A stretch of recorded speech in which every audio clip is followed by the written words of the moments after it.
Salut à vous, mes internautes de ce monde. Sachez qu'il est important de savoir qu'au-delà même de cette guerre d'information, présentement, ce que nous vivons est plutôt une guerre spirituelle, là où s'affrontent maintenant le bien contre le mal. La semaine dernière, le policier du peuple Maxime Ouimet, le syndicaliste Bernard Gauthier est en direct à l'émission de Jean-Jacques Crèvecoeur. Les deux ont fait un appel à tous les citoyens du Québec pour le 5 décembre prochain. Et on ne parle pas ici d'une manifestation, mais plutôt d'une grève généralisée auprès des travailleurs qui en ont plus qu'assez. Chose certaine, Maxime Ouimet veut faire de ce moment un événement qui restera marqué dans l'histoire du Québec. La dernière stratégie que j'ai, c'est ce que j'appelle, ce coup-là, ça va s'appeler le code rouge. La dernière fois à Québec, j'ai créé le refus global qui était avec les frontliners, les policiers, les pompiers, les infirmières, tous les gens de première ligne qui se levaient contre la vaccination obligatoire du 15 octobre. Et que ce soit notre mouvement, que ce soit le recours de Maître Maloney contre la justice qui a fait reculer le gouvernement, c'est qu'on a donné minimalement assez espoir à un groupe de personnes de travail de la santé de dire je ne passerai pas dans le tordeur du gouvernement, puis je vais toffer jusqu'à là, puis on a une victoire.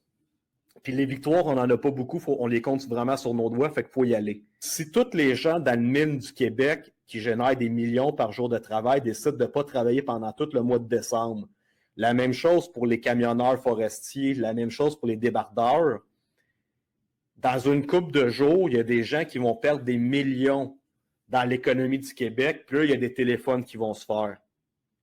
On n'a pas besoin d'être 2 millions pour faire ça. Il faut juste être unis. Puis il faut que les ouvriers que Bernard Caule le fassent. C'est pas du complétisme de dire qu'en Israël, ils sont rendus à la 4e dose et que là, un mois, là, Israël, ils ont désactivé, je pense, 1,3 million de codes QR. Donc, avec vos 2 doses, je vous le confirme, puis les gens, puis à tous les gens pas endormis que je parle, ils sont pas au courant, là. C'est que votre code QR va être tombé désactivé quand le gouvernement va décider que vous n'arrivez pas à votre 3e dose. Pfizer ont demandé à la justice que leur ingrédient de cette piquette-là reste secret jusqu'en 2076. Déjà, ça vous laisse un petit peu entrevoir que c'est bizarre. Et Macron, depuis la semaine passée, pour les gens de la France, là, il a menacé les 60 ans et plus qu'à partir du 15 décembre, si vous n'avez pas été chercher votre 3e dose, vos codes QR vont être désactivés. Il va faire après ça 40 ans et plus, il va faire 20 ans et plus, puis après ça, ça va donner la population générale. Tabarnak, les Québécois, êtes-vous assez intelligents pour comprendre que s'ils le font en Israël pas en France, ils vont le faire au Canada ici aussi. Fait que là, j'en vois pas personne venir me dire « Ah, je suis pas capable de faire de la route ».